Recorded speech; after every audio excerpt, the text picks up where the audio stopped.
Part 1. Navigation Error. Elara had always considered herself a rational person. When her Honda's GPS started glitching, she dismissed it as poor reception in the North Carolina mountains. But when the screen flashed a toxic neon green and the speakers emitted a sound like metal scraping against glass, a primal fear gripped her. She pulled over on the shoulder of a narrow logging road. The ancient hemlocks stood so thick that even daylight struggled to pierce through. Now it was evening. Twilight in the Appalachians doesn't arrive gradually, it falls like a heavy, suffocating blanket. "Just turn around," she commanded herself, but as she glanced in the rearview mirror, her blood ran cold. The road she had just driven down was gone. In its place stood an endless wall of gray fog and tightly packed trees that seemed to have stepped forward while she wasn't looking. Part 2. Silence is a warning. The car refused to start. The key turned with a dry click. The headlights flickered once and died. Elara stepped outside. The air was thick, smelling of ozone and rotting pine needles. She remembered her grandfather's stories about places that don't want to be found. He always said, "If you're in the woods and the cicadas suddenly stop, it means the forest is looking at you." The silence was instantaneous. Elara walked forward, lighting the path with her phone's flashlight. After an hour, she noticed something bizarre. Old children's clothes were hanging from the trees, a faded red sneaker, a scrap of denim, a hair ribbon. They were nailed to the bark with rusty spikes, 10 feet off the ground. "Hello?" she called out, her voice cracking. "Hello?" The echo returned a second later, but it wasn't a normal echo. It sounded too close, coming from right behind the nearest bush, carrying a strange mechanical mockery. Part 3. The Ranger Station. Elara ran. She couldn't see where she was stepping. Roots snagged her ankles like living fingers. Finally, she burst into a cleared glade. In the center stood an old fire watchtower and a ranger's cabin. She bolted up the stairs, threw herself inside, and slammed the heavy bolts shut.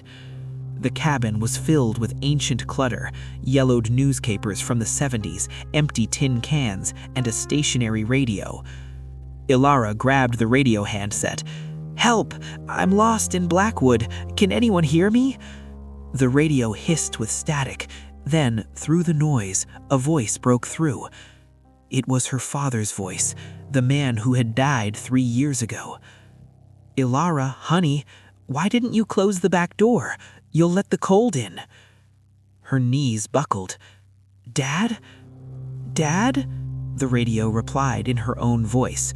Then the speaker emitted the sound of laughter, a laugh that dissolved into a satisfied purr. Part 4. The Mimic. There was no knock on the door. Instead, she heard something heavy and multi-limbed circling the perimeter, scratching the floorboards beneath the cabin. She huddled in the corner, closing her eyes. "You aren't real. This is a hallucination," she whispered. "You aren't real. This is a hallucination," something whispered directly into her ear.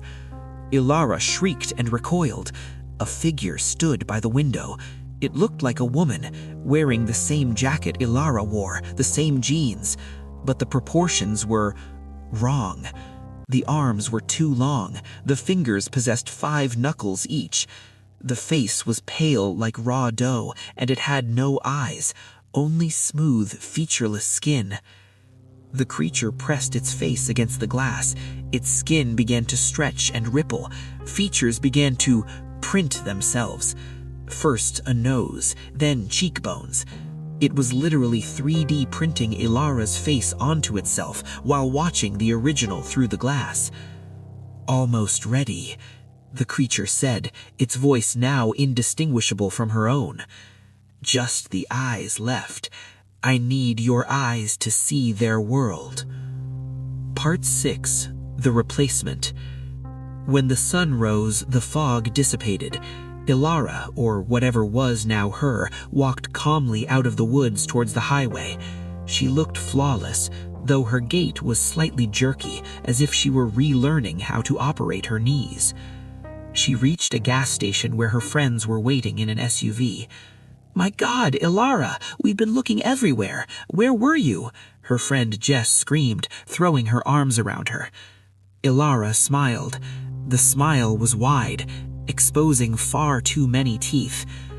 "I got lost," she replied in a gentle, melodic voice, "but the forest taught me something new.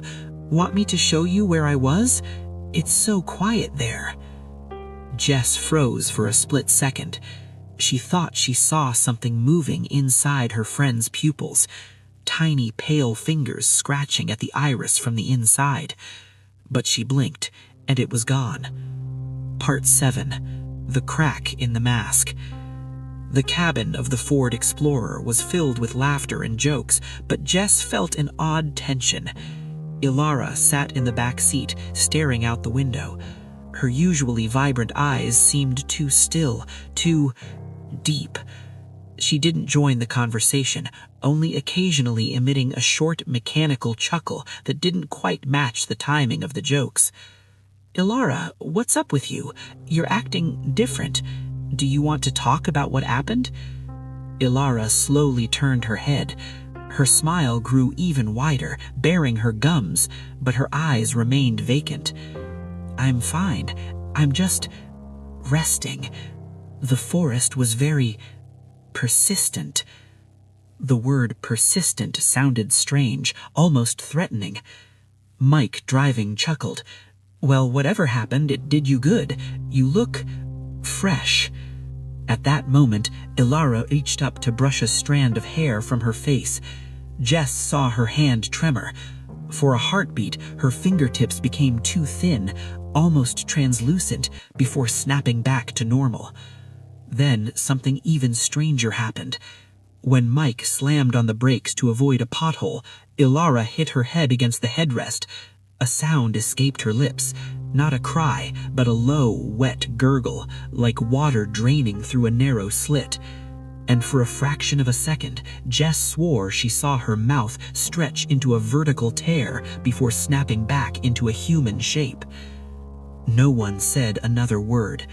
The silence that followed was heavy and drenched in an unspoken dread. Each of them thought they had seen something wrong with Elara. Each of them brushed it off, blaming it on stress and exhaustion.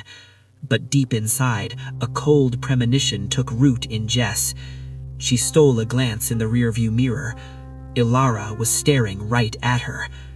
And in those eyes, there was no warmth, no worry, only an infinite, ancient curiosity.